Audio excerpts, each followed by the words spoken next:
for reasons that absolutely shock and surprise me. A lot of people who listen to the podcast have said they'd like it to be longer. Well, I don't think it's that crazy of an idea. I mean, people love you. So we are doing this. We have created a bonus subscription service. You can subscribe on our website, idon'tneedanactingclass.com. Just click on the link.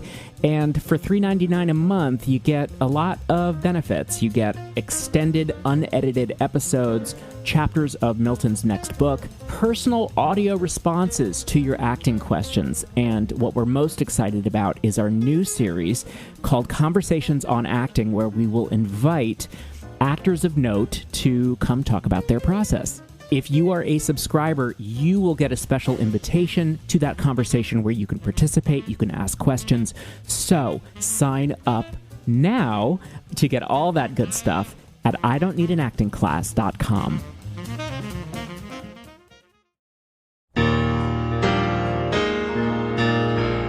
Welcome to I Don't Need an Acting Class with Milton Justice.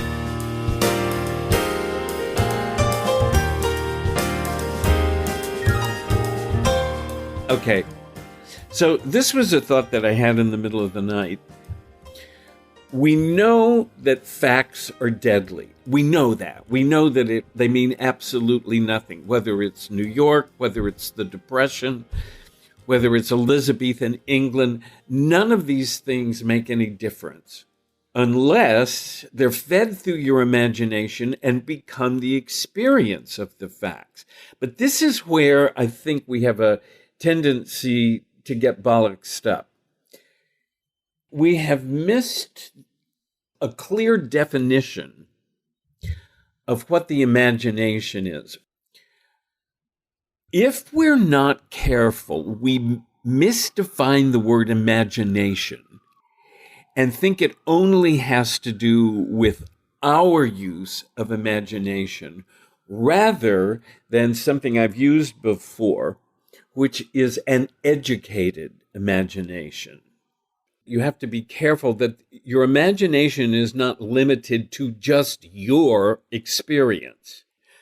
You don't know about the period, and so you get information about the period. Then when you take the facts and feed it through your imagination on the road to getting the experience of the facts, it's more educated. Is that too complicated? In other words, what happens is, what I find most of the time is that actors report facts.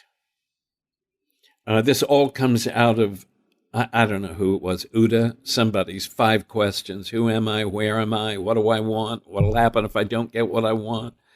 Why did my agent get me this job? Anyway, whatever these questions are, and the idea is that if you can answer these questions, you can then act it. I have even often, as I watched other classes, other places, people would say, okay, so say the action before you do it. And so what people would do is report the action. I mean, it was so weird. I sat in a class once. Fortunately, it was in New Zealand, and it was a teacher that it was a colleague. And I said to him later, I said, Jonty, you're missing the point here, because what they'd say, they'd be in a scene and they'd say to confront. And then they'd confront. And I said, no, you're missing the point. The way you say it is the way you'll do it. This is really important. Well, with all of this, and my God, if you could act with only 5 questions, imagine how fantastic that would be. But the idea is that you are answering the question, not reporting the answer to the question, but rather the experience of the answer to the question. So the answer to the question doesn't have to be so complicated, as long as we get a sense of your experience of the answer to that question. And of course, for Stella's suggestion is you feed it through your imagination. You take a fact, New York. and you feed it through your imagination. It's the most magical city in the world. It is the center of the universe. It's where everyone goes to evaluate whether or not they measure up to life. Now I have the experience of the word New York, not just reporting, oh, it takes place in New York. So my biggest concern was that we misinterpret the idea of feeding it through the imagination because we think all we have to use is us. And in expanding ourselves, educating ourselves, being aware of the timeline, being aware of whatever it is, it becomes our imagination becomes more useful because it's educated. And it really applies to everyone. It's the reason it's so important that you're aware of the timeline and what was happening at various moments of civilization. So that was one of the issues that woke me up in the middle of the night. Just the idea that we have to be very careful that we don't overly simplify the idea of the imagination, or we will think it's only about us and what our lives are. So does that make sense, Walker? Absolutely. It actually, I'm thinking about it, and it's almost like as you become more educated, everything broadens about your perspective on life. And it's almost like what you learn then becomes part of your imagination. Yes. In a way. Yes. It may not have happened to you, but it's part of your understanding of the world. Yeah, it does. Yeah, you expand. There is a moment, I'm telling you, there's a moment we don't know where you stop and the character begins. That line between the two is erased. It's just like you own the experience, which I think is really exciting. To me, that's the joy of acting. It's that you get to do that. But we haven't talked a lot about the period of your photographer.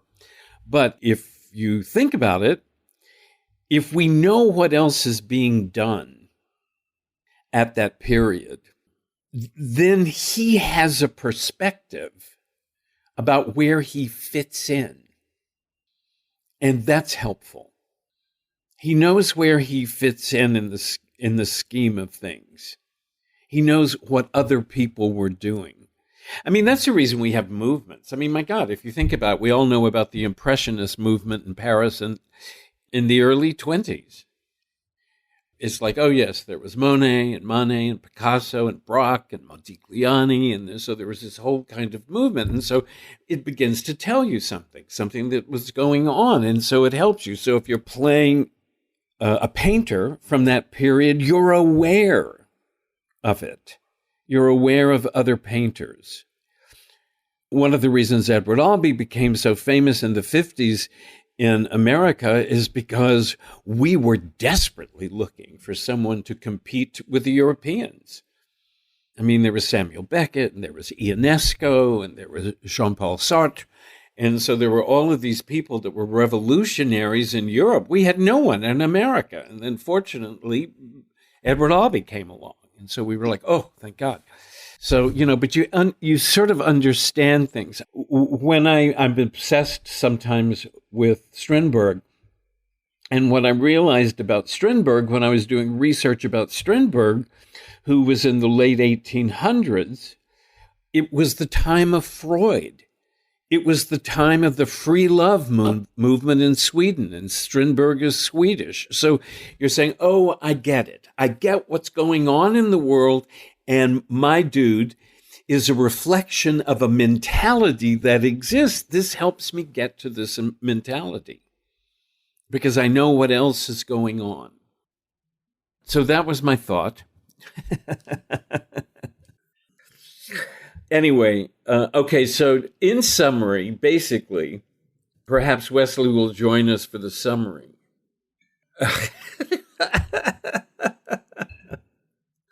There are very few people that are loved as much as you, Wesley. That was amazing. No, but it really hit me because it takes so much to put together all the pieces of acting.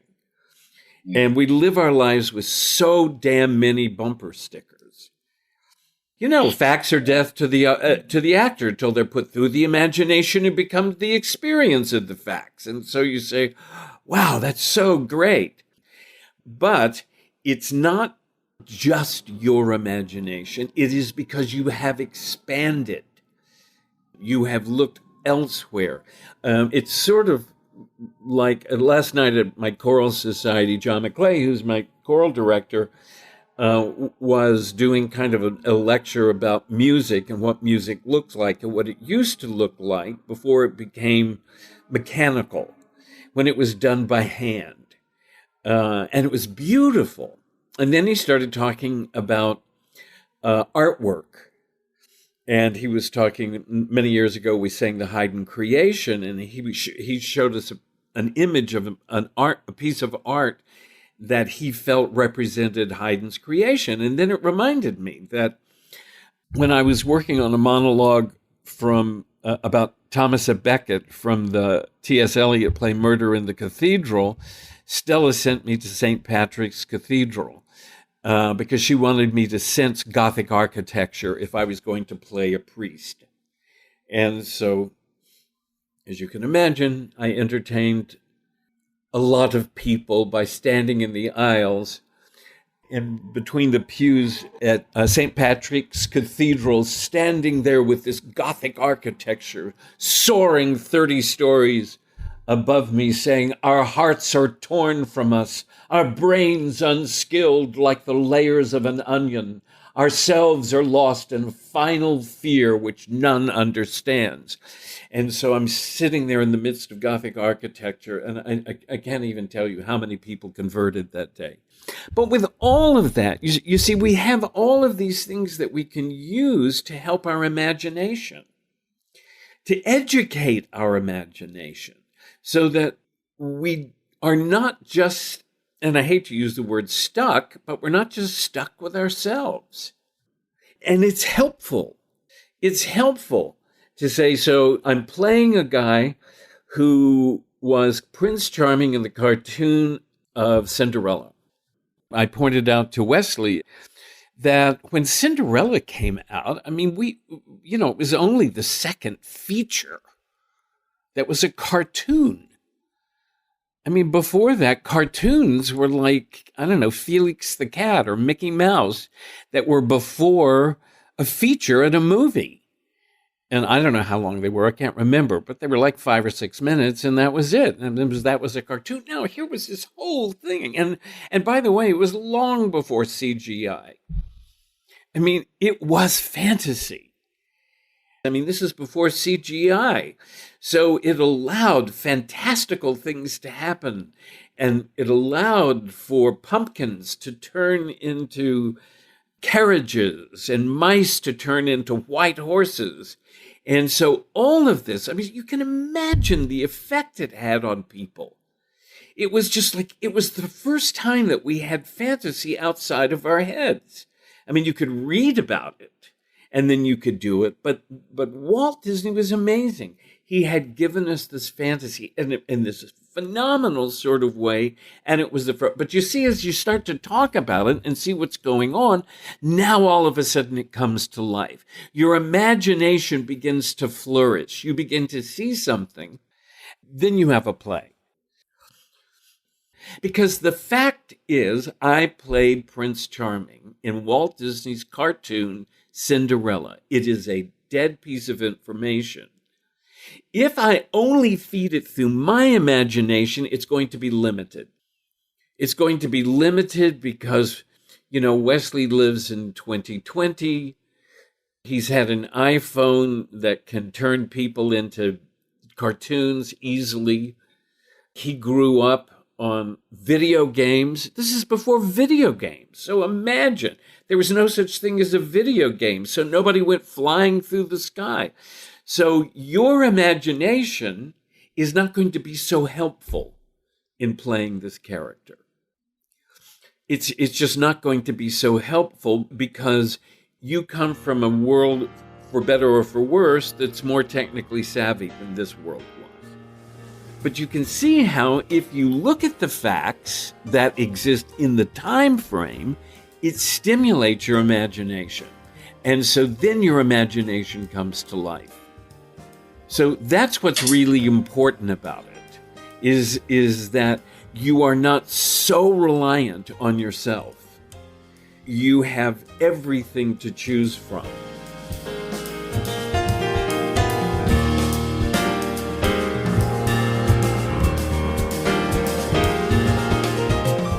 I Don't Need an Acting Class is hosted and created by Milton Justice. Senior producer is me, Walker Vreeland, and director of online media is Evan Sollers.